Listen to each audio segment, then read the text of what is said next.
A popular pastor in Ekiti State has now been remanded in police custody for mercilessly taking the life of his heavily pregnant wife, who is also a mother of two, allegedly for ritual purpose. Pastor Sunday Abiodun Oluwadari, the pastor who was reported to have given his life to Christ and abandoned his former herbalist profession, he stopped being a babalawo and then became a pastor in the Christ Apostolic Church in Ekiti State. But just like a lion in sheep's clothing, he was expelled from the CAC church after he was alleged to have stolen a little child belonging to one of the church members for ritual during a mountain prayer session. However, Abiodun Oluwadari moved on his own calling to start up his own church in Ekiti, and they named it as the Mountain of Fire and Thunder Ministries. And he himself is popularly known as Araina. The blood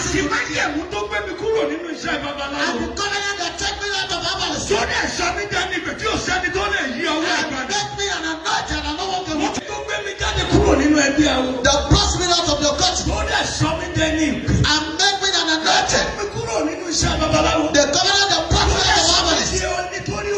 and as a never. He was known to be a fierce prayer warrior, but unexpectedly, on Sunday, the 19th of November 2023, the Babalawo turned pastor Abiodun Oluwadari reportedly squeezed his wife in the neck until she gave up the ghost at around 11 p.m. in the night in their residential apartment in Ekiti, after returning from a journey. According to the report, Pastor Abiodun Oluwadari called his wife Adeyemi Oluwadari on phone at around 5 p.m. in the evening of the same day to notify her of his return from his journey, a strange place he had recently traveled to out of the state. The deceased wife, Adeyemi Oluwadari, who was at a family function during her husband's return, was reported to have left immediately in anticipation of meeting and welcoming her husband, not knowing that her life was about to be taken for ritual. She was fit, hale and hearty, while she rejoiced with her family before leaving to meet her husband, but unfortunately, the families were notified of the incident by a whistleblower on the same night. Some members of the family then got up, heading towards their house the following day, but coincidentally, they met Pastor Abiodun Araina, already taking the lifeless body of his wife to an hospital in order to operate the pregnancy and remove the unborn baby without even contacting or notifying members of his wife's family. He was intercepted by the families and was taken to the police divisional headquarters in Aramoko in Ekiti State.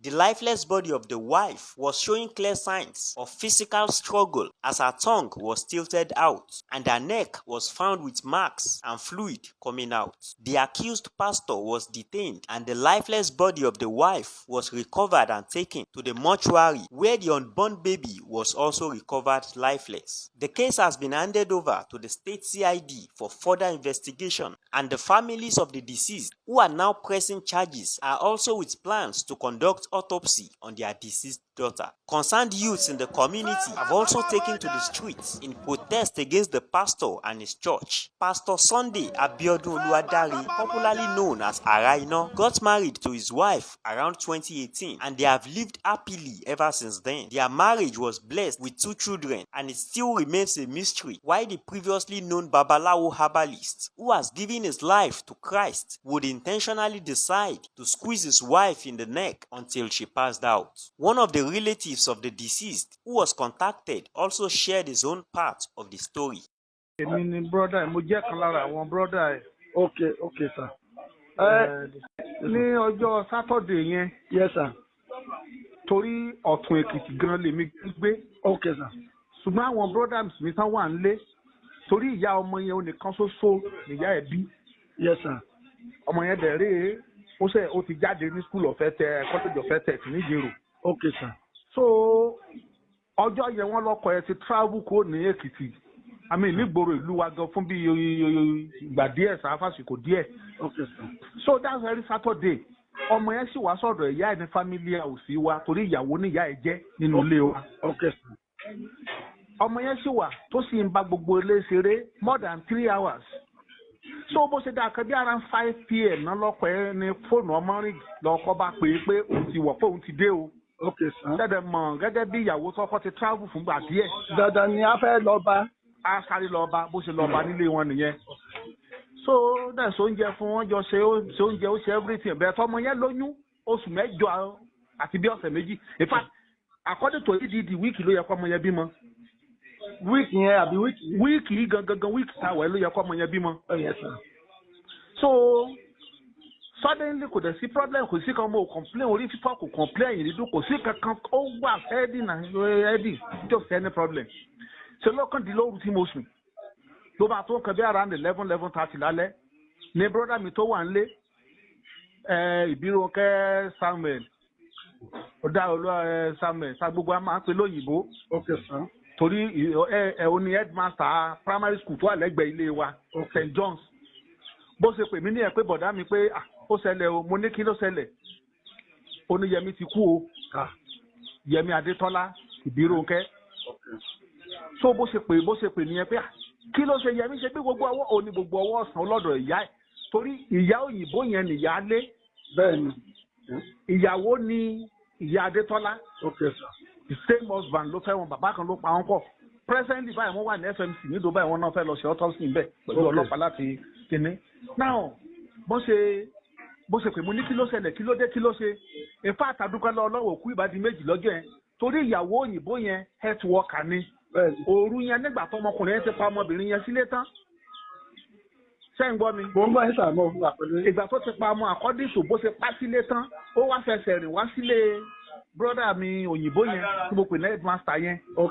ó wá kanlẹ̀kùn torí ìyàwó ẹ̀ nọ́ọ̀sì àwọn health worker community health extension worker yẹn ní school.